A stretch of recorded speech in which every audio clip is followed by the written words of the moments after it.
भाजपा के नेता अक्सर दोहराते हैं कि संगठन में ही शक्ति है। पार्टी की पूरी सफलता का आधार ही संगठन है। चुनाव चाहे जब भी हो, इसके काफी पहले से ही संगठन से जुड़े लोग मैदान में उतर पड़ते हैं। और इस बार भी भाजपा ने बूथ स्तर से अपने अभियान को धार दी। बड़े बड़े नेता गांव-गांव पहुंचे।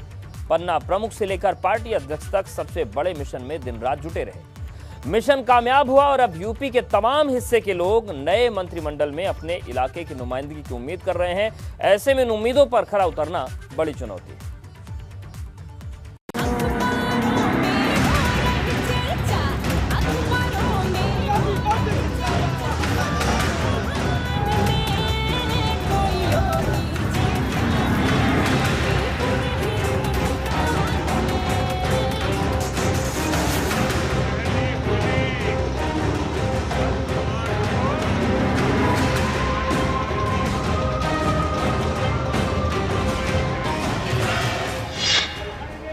बूथ विजय के जिस फॉर्मूले के दम पर भाजपा ने यूपी विजय की सीढ़ियां चढ़ी, उसकी हर तरफ चर्चा है। पन्ना प्रमुख की ताकत पर चुनावी इतिहास में बड़ी जीत के नए पन्ने जोड़कर भाजपा ने अपना जैसा डंका बजाया, उसका हर तरफ जिक्र हो रहा है। यूपी के किले पर दोबारा जीत का परचम लहराने के बाद राजनीतिक मैदान में भाजपा की ताकत पहले से काफी बढ़ चुकी है। चारों राज्यों में भारतीय जनता पार्टी वंचित है। चुनाव के दौरान भाजपा के कार्यकर्ताओं ने मुझसे वादा किया था कि इस बार होली 10 मार्च से ही शुरू हो जाएगी।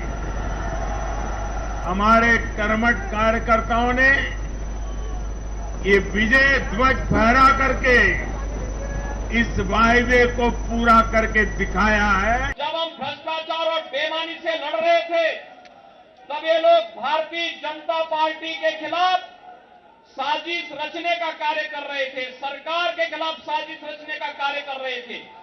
और आज जनता जनार्दन ने अपने जनादेश के माध्यम से उन सबको एक बार फिर से सबक सिखा करके उनकी बोलती बंद करने का काम किया है।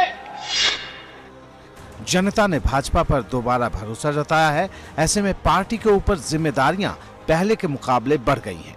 जनता की उम्मीदों पर खरा उतरने के लिए पहले से ज्यादा मेहनत और तेजी की जरूरत है। तेजी इसलिए क्योंकि 2024 में लोकसभा का चुनाव होना है और इसमें महज 2 साल के करीब का वक्त बचा है। इसलिए पार्टी की कोशिश समाज के हर वर्ग को प्रतिनिधित्व देने की होगी। जाहिर है, इसके लिए हर पहलू का ध्यान रखना होगा। नए चेहरों को जगह देना भी समय की मांग है। इस संतुलन को भाजपा का शीर्ष नेतृत्व, संगठन के नेता और सीएम योगी आदित्यनाथ कैसे साधेंगे, इस पर सबकी निगाहें टिकी हैं। सवाल ये है कि जिस तरीके से अगर हम माने, जो प्रचंड बहुमत मिला है, कार्यकर्ताओं का बार बार कहते हैं कि उनकी जीत है, उनकी जीत है, तो ये माना जाए कि इस बार जब मंत्रिमंडल होगा तो नए जो युवा भी जीत कर आए उनको भी मौका मिलेगा। बहुत कठिन है कार्यकर्ताओं को, पूरे राज्य को आशीर्वाद लेना है, घर घर जाना है लोगों के। ये जनता जनार्दन ने प्रचंड बहुमत था, मतलब यानी इस जश्न को मनाएंगे, होली मनाएंगे, उसके बाद नई सरकार का गठन होगा। ये आपको सूचना मिलेगी। कहते हैं दिल्ली का रास्ता लखनऊ से होकर जाता है। ये बात लोकसभा चुनाव को लेकर कही जाती रही है, लेकिन इस वक्त लखनऊ में नई सरकार के गठन को लेकर सीएम योगी का दिल्ली दौरा सुर्खियों में है। सत्ता में आना अलग कामयाबी होती है तो दोबारा सत्ता में वापसी उससे भी बड़ी सफलता मानी जाती है। यूपी में विपक्ष को जिस सरकार विरोधी लहर में अपनी नौका पार होने की उम्मीद थी, वो लहर ही नहीं चली। इसके पीछे सीएम योगी से लेकर पीएम मोदी और अमित शाह का यूपी में बड़े पैमाने पर जनता के बीच जाना था। विरोधियों के प्रचार के तूफान के बीच प्रधानमंत्री नरेंद्र मोदी और अमित शाह ने तूफानी रैलियां की, इसका खासा असर दिखा। पीएम मोदी ने यूपी में कुल 31 चुनावी कार्यक्रम किए। इनमें 6 वर्चुअल रैली और 24 जनसभाएं थी और 1 रोड शो था। पीएम मोदी ने 22 दिन तक यूपी में प्रचार किया और इस दौरान करीब 200 विधानसभा क्षेत्रों तक पहुंच बनाई, जिसमें से भाजपा ने 160 सीटें जीत ली। यूपी के लोगों ने इन्हें 2014 में हराया, 17 में फिर से हराया, 19 में फिर एक बार हराया और अब 22 में भी गौर परिवारवादी फिर से हारेंगे। वहीं अगर केंद्रीय गृह मंत्री अमित शाह की बात करें तो उन्होंने कुल 76 चुनावी कार्यक्रमों में यूपी में हिस्सा लिया। इनमें 66 जनसभाएं थी तो 10 डोर टू डोर कैंपेन का कार्यक्रम था। अमित शाह भी प्रचार के लिए कुल 22 दिन यूपी की चुनावी रणभूमि में उतरे। हो गया ना, परिणाम जानना है क्या होने वाला है यूपी में? अरे पीछे बोलो, जानना है क्या? मैं बता दूं क्या? पक्का जानना है? यहाँ सपा बसपा कांग्रेस का सुपड़ा साफ हो गया। वहीं अगर सीएम योगी की बात करें तो उन्होंने यूपी में तूफानी प्रचार किया।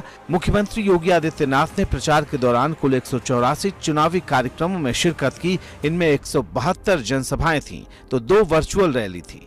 इसके साथ ही सीएम ने 10 रोड शो और डोर टू डोर कैंपेन भी किए। उन्होंने कुल 39 दिनों तक यूपी में तूफानी प्रचार किया। जाहिर है इतने जबरदस्त प्रचार अभियान के दम पर ही वे जनता की नब्ज पर हाथ रखने में पूरी तरह कामयाब हुए। सैफई खानदान जो लगातार हर एक बात पर अपना अधिकार जमा करके जबरदस्ती अड़पने की आदत डालता था ना, इस बार करहल के लोगों ने भी तय कर दिया है, सपा मुखिया की जमानत जब्त करेंगे। कि भारतीय जनता पार्टी 350 से अधिक सीटों पर आगे चल रही है। 7वें चरण में अगर आप जौनपुर की 9 की 9 सीट भारतीय जनता पार्टी गठबंधन को देते हैं तो भाइयों बहनों, कोई संदेह नहीं कि फिर एक बार 325 पार के भारतीय जनता पार्टी अपने लक्ष्य को प्राप्त न कर पाए। अब सबकी निगाहें इस बात पर हैं कि नए मंत्रिमंडल के गठन में किस तरह क्षेत्रीय और जातिगत संतुलन साधा जाता है। दिल्ली से अविनाश तिवारी और लखनऊ से अनुभव शुक्ला के साथ ब्यूरो रिपोर्ट, एबीपी गंगा।